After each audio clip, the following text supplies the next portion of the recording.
अगर आप भी ऑनलाइन पेमेंट्स का इस्तेमाल करते हैं तो रुकिए, ये आपके लिए बहुत बहुत ज़रूरी खबर है। आपकी ऑनलाइन फाइनेंशियल सिक्योरिटी को लेकर एक बहुत बड़ा बदलाव होने वाला है। तो चलिए देखते हैं कि डिजिटल बैंकिंग का भविष्य हमारे लिए क्या कुछ नया ला रहा है।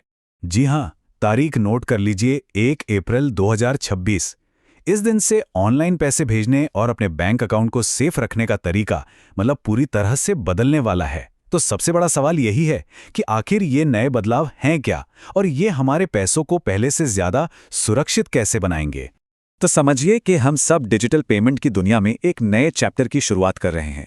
आजकल ऑनलाइन फ्रॉड के खतरे जिस तरह बढ़ रहे हैं ना, उन्हीं से निपटने के लिए ये नए नियम बनाए गए हैं और इनका एक ही मकसद है, हमारे बैंकिंग एक्सपीरियंस को पहले से कहीं ज्यादा सेफ बनाना। अच्छा, तो सबसे पहले बात करते हैं उन नए नियमों की जो एक तरह से आपकी डिजिटल ढाल बनकर काम करेंगे। मजे की बात यह है कि ये सुरक्षा उपाय अपने आप ही मतलब ऑटोमेटिकली काम करते हैं और आपके अकाउंट को 24 घंटे प्रोटेक्ट करते हैं। इनमें सबसे बड़ा और जरूरी बदलाव है जासूसी से प्रोटेक्शन। अब से बैंकिंग ऐप्स में ना तो कोई स्क्रीनशॉट ले पाएगा और ना ही स्क्रीन रिकॉर्डिंग कर पाएगा। इसे पूरी तरह से बैन कर दिया जाएगा। और ये क्यों किया जा रहा है? क्योंकि स्कैमर्स अक्सर एनीडेस्क जैसे ऐप्स का इस्तेमाल करके आपकी स्क्रीन रिकॉर्ड कर लेते हैं और बड़ी आसानी से आपका ओटीपी या पासवर्ड चुरा लेते हैं। अब ऐसा नहीं हो पाएगा।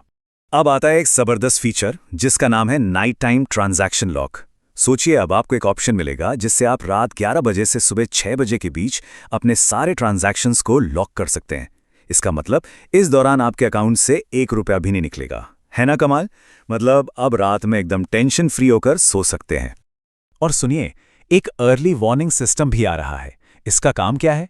अगर आपके फोन में कोई भी फ्रॉड करने वाला ऐप या मैलवेयर छुपा हुआ है, तो जैसे ही आप कोई ट्रांजैक्शन करेंगे, आपका बैंकिंग ऐप आपको फौरन वार्निंग देगा। ये एक तरह से आपके फाइनेंशियल डेटा के लिए एक मजबूत गार्ड की तरह काम करेगा। तो ये तो हुई ऑटोमेटिक प्रोटेक्शन की बात। चलिए अब आगे बढ़ते हैं और देखते हैं कि आपके पहचान कंफर्म करने का तरीका कितना स्मार्ट होने वाला है, क्योंकि अब सिस्टम सिर्फ पासवर्ड पर डिपेंड नहीं रहेगा, बल्कि आपकी पहचान करने में कहीं ज्यादा इंटेलिजेंट हो जाएगा। देखिए, ओटीपी सिस्टम में भी एक बहुत बड़ा अपग्रेड आ रहा है। अभी तक जो एसएमएस पर ओटीपी आता था ना, वो अब बंद हो जाएगा। क्यों? क्योंकि स्कैमर्स उसे बड़ी आसानी से हैक कर लेते थे। अब इसकी जगह ओटीपी सीधे आपके बैंकिंग ऐप के अंदर आएगा। ये बहुत बहुत ज्यादा सेफ है और इसे चुराना लगभग नामुमकिन है। अच्छा, अब जरा एक बहुत ही एडवांस टेक्नोलॉजी की बात करते हैं। इसका नाम है बिहेवियरल बायोमेट्रिक्स। सुनने में भले ही कॉम्प्लेक्स लगे, पर है बड़ा सिंपल। इसका मतलब ये है कि आपका बैंकिंग ऐप अब ये एनालाइज करेगा कि आप टाइप कैसे करते हैं, आपकी टाइपिंग की स्पीड क्या है, आप फोन को किस एंगल पर पकड़ते हैं। आपकी इन यूनिक आदतों से ऐप ये पक्का कर लेगा कि फोन इस्तेमाल करने वाले आप ही हैं या कोई और। इसके साथ ही डायनामिक 2 फैक्टर ऑथेंटिकेशन भी लागू हो रहा है। इसमें हर पेमेंट को उसकी लोकेशन के हिसाब से जांचा जाएगा। मतलब अगर अचानक किसी ऐसी जगह से ट्रांजैक्शन होता है जहां से आप नॉर्मली नहीं करते, तो सिस्टम फौरन अलर्ट हो जाएगा और एक्स्ट्रा सिक्योरिटी चेक करेगा। तो अब आते हैं सिक्योरिटी के सबसे मजबूत लेवल पर। ये वो फाइनल चेक पॉइंट्स हैं जो खास तौर पर बड़े अमाउंट के पेमेंट्स और हाई रिस्क ट्रांजैक्शंस के लिए बनाए गए हैं।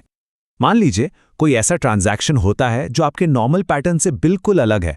जैसे आपके अकाउंट से हमेशा छोटे मोटे पेमेंट होते हैं और अचानक से कोई बहुत बड़ी रकम निकालने की कोशिश करता है, तो बस सिस्टम फौरन एक्टिव हो जाएगा और आपसे कुछ एक्स्ट्रा सिक्योरिटी सवाल पूछेगा। अब ये सवाल कैसे हो सकते हैं?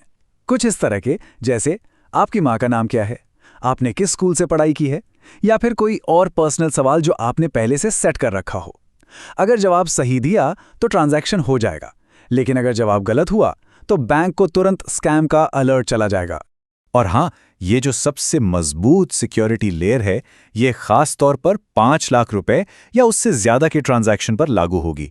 जैसे ही अमाउंट इस लिमिट को क्रॉस करेगा, सिक्योरिटी का सबसे हाई लेवल अपने आप एक्टिवेट हो जाएगा। तो चलिए स्टेप बाय स्टेप समझते हैं कि ये पूरा प्रोसेस काम कैसे करेगा। स्टेप 1, आप 5 लाख से ज्यादा का पेमेंट शुरू करेंगे। स्टेप 2, आपसे एक पर्सनल सिक्योरिटी सवाल पूछा जाएगा जिसका जवाब आपको देना होगा। स्टेप 3, इसके बाद आपको अपने आधार से जुड़े फिंगरप्रिंट या फेस स्कैन से अपनी पहचान कंफर्म करनी होगी। और जब ये तीनों लेयर पार हो जाएंगी, तभी जाकर आपका ट्रांजैक्शन सेफली पूरा होगा। तो ये सारे नियम और टेक्नोलॉजी तो अपनी जगह हैं, लेकिन आखिर में एक बात समझना बहुत जरूरी है कि सबसे बड़ी सुरक्षा खुद हमारी अपनी जागरूकता है। तो चलिए देखते हैं कि इसमें हमारा क्या रोल है। एक बात हमेशा याद रखिए, टेक्नोलॉजी तो सिर्फ एक ढाल है, असली ताकत तो जानकारी और ज्ञान में है। ये नए नियम बेशक एक मजबूत डिफेंस सिस्टम देते हैं, लेकिन इनके बारे में जानना और हर वक्त अलर्ट रहना, यह सबसे ज्यादा क्रूशियल है। और आखिर में ये सिर्फ एक संदेश नहीं, बल्कि एक जिम्मेदारी है। लोगों को जागरूक बनाएं, डिजिटल फ्रॉड से सावधान रहें और दूसरों को भी सतर्क करें, क्योंकि ये सिर्फ नियमों की बात नहीं है, ये हम सबकी एक साझी जिम्मेदारी है। तो इस जानकारी को फैलाइए और ऑनलाइन ठगी से खुद भी बचिए और दूसरों को भी बचाइए।